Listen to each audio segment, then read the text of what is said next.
Os jogadores do Inter se reapresentaram no CT Parque Gigante depois da derrota para a equipe do Flamengo pelo Campeonato Brasileiro e terão uma preparação pensando no Flamengo nesta quarta-feira.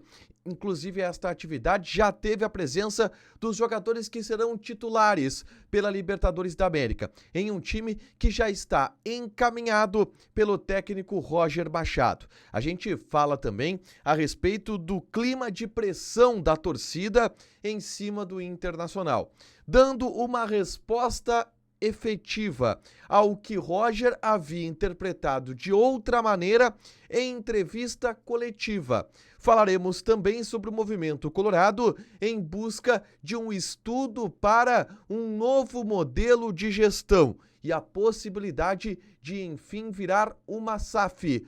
Também abordaremos o mercado de transferência, porque tem Clube da Europa mirando em zagueiro titular do Colorado.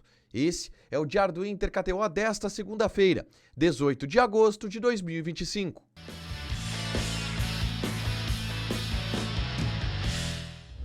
Tudo bem, gente? Obrigado pela participação aqui. Não esquece de deixar teu like, de inscrever, de ativar as notificações. Bora falar do Internacional aqui no A Dupla nesse vídeo. Um resumo do que de mais importante aconteceu no Noticiário Colorado ao longo dessa segunda-feira. A gente começa falando sobre o treinamento no CT Parque Gigante, que aconteceu pela parte da manhã e já tem alguns indícios do time titular que enfrenta a equipe do Flamengo. Vamos lá, gente. O Roger preservou 11 jogadores. Serão estes 11 jogadores os titulares do Internacional para encarar a equipe do Flamengo. Não vejo uma possibilidade de alguma mudança nessa escalação. Rocher, Aguirre, Vitão, Juninho, Bernabei. Thiago Maia, Alan Rodrigues, Alan Patrick. Wesley, Tabata e Ricardo Matias. É esse o time. A repetição da equipe que enfrentou o Flamengo no jogo de ida do Maracanã deverá acontecer para o jogo da volta no estádio Beira-Rio. Lembrando que o Inter precisa vencer a partida para pelo menos levar o confronto para as penalidades máximas.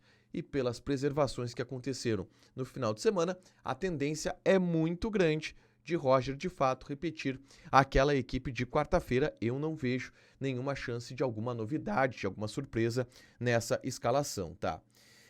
O que o Inter vai ter de novidade deve ser um jogador no banco de reservas. E eu falo de Johan Carboneiro, que vem passando por tratamento intensivo para estar à disposição depois da lesão muscular que ele teve no adutor da coxa no jogo contra o Fluminense pela Copa do Brasil. O Carboneiro deve estar à disposição de Roger Machado, mas não para a totalidade do jogo, para apenas 60 minutos. E dessa forma seria uma opção importante para o decorrer da partida. Assim que deve estar colocado Johan Carboneiro, uma opção para o decorrer da partida. Começa no banco e, dependendo da ocasião, pode ser uma substituição que o Roger pode fazer, até porque o Carboneiro estava vivendo um bom momento antes de se machucar na partida contra o Fluminense, tá? Na tarde dessa segunda-feira, eu gravei um vídeo aqui no canal analisando a entrevista coletiva de Felipe Luiz, técnico do Flamengo, que abordou pontos importantes sobre este enfrentamento com o Internacional. Eu falei sobre isso no vídeo que eu gravei na tarde dessa segunda-feira, porque Felipe Luiz deixou algumas pistas para Roger Machado que podem ser aproveitadas. E para você conferir, é só assistir o vídeo que eu gravei na tarde dessa segunda-feira, tá? O dia ele também foi de uma resposta importante para o técnico Roger Machado no que diz respeito ao ambiente da torcida do Internacional para este confronto contra a equipe do Flamengo. Isto porque haviam protestos da camisa 12 na saída dos jogadores do estádio Beira-Rio e a Guarda Popular emitiu uma nota pública nesta segunda-feira, dando o tom do que a torcida organizada está pensando, tá? Que é apoio, sim, para a partida contra o Flamengo, incentivo, todo mundo vai para o estádio, vai cantar, vai apoiar, mas não há uma satisfação com o que o Inter vem apresentando dentro de campo.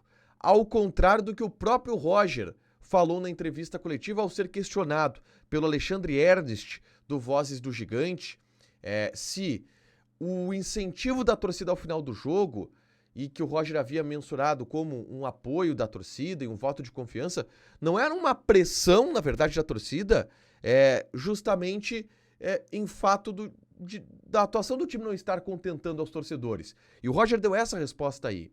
Para mim, isso é o amor da torcida que está sempre com o time em todos os momentos, principalmente nos momentos de adversidade. Né? Entendendo que, embora a gente possa ter tido dificuldade em alguns jogos, a equipe demonstrou em algum momento, né, que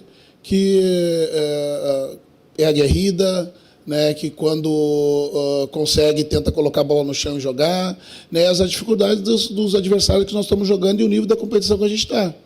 Que estavam jogando 3 competições e saíram de umas e estão jogando 2 ainda, pelo mérito dos anos anteriores. Né? Então, se o torcedor está manifestando dessa forma o apoio, é nisso que a gente vai se agarrar para quarta-feira e não imaginar que possa ser uma pressão diferente em função dos maus resultados. Né? O que a gente não deseja com esse tipo de avaliação que tu faz é tirar o nosso torcedor e a força dele da arquibancada para quarta-feira. Né? Tomara que eles ouçam um pouco do que tu pensa. E essa resposta ela foi desmentida, tá? De alguma forma, por essa postura da Guarda Popular, que comandou naquele momento o ambiente do estádio, e pelos protestos da Camisa 12, que é outra torcida organizada. Acho que tudo isso se colocou contra a ideia do Roger de que não, era um apoio incondicional, de amor ao clube e de entendimento do esforço dos jogadores. Não é bem isso que o torcedor está mostrando de fato, e acho que essa nota da Popular mostrou um pouco isso, tá? A gente teve nessa segunda-feira também a publicação de um movimento feito pelo Conselho Deliberativo e pelo Conselho de Gestão para avançar no assunto SAF. Uma comissão foi montada, uma comissão especial para analisar o assunto no âmbito do internacional. Ela é formada pelo presidente Alessandro Barcelos, pelo ex-presidente Fernando Carvalho, pelo ex-presidente Marcelo Medeiros, pelo ex-presidente do Conselho Deliberativo Sérgio Urren, pelo ex-presidente Pedro Paulo Záquia. É uma comissão especial que vai coordenar os processos de estudo deste tema, de novas governanças, novos modelos de gestão e governança para os próximos anos, tá? Eu vou trazer um conteúdo mais aprofundado sobre isso, mas é um assunto importante que o Inter está avançando no bastidor e que pretende avançar até o final do ano. Por último, uma outra informação importante. O Galatasaray está interessado no zagueiro Vitão. A informação do Felipe Duarte, da Rádio Gaúcha, apura que um olheiro do clube turco esteve em Porto Alegre para acompanhar o Vitão na partida contra o Flamengo nesse domingo pelo Campeonato Brasileiro. Só que o Vitão nem jogou, em função da preservação para esse jogo da Libertadores da América. Ele deve ficar em Porto Alegre, tá? Para assistir o Vitão nesta quarta-feira. O Galatasaray procura um zagueiro, busca a contratação de um zagueiro do futebol francês, marfinense, o Wilfried Songo, mas tem o Vitão como uma alternativa também. Demonstra interesse, mas não houve ainda uma proposta ao Internacional pelo jogador. A janela de transferência agora do meio do ano, ela está aberta. O Inter pretende não vender o Vitão, mas uma proposta pode chegar por este jogador. Para fechar, gente, vamos falar aqui de KTO, tá? A gente vai ter já nesta terça alguns jogos importantes, válidos pela Libertadores da América, tá? Por exemplo, teremos nessa terça-feira Vélez e Fortaleza. Odd do Vélez 1.9, empate 3.3, Fortaleza 4.4. E Racing e Peñarol. Odd do Racing 1.46, empate 4.4, Peñarol tá pagando 7. Joga na KTO com responsabilidade, um site para você se divertir, proibido para menores de 18 anos, porque apostas podem fazer com que você perca dinheiro. Deixa teu like, te inscreve, ativa as notificações, que vai ter mais conteúdo aqui no canal. Beijo!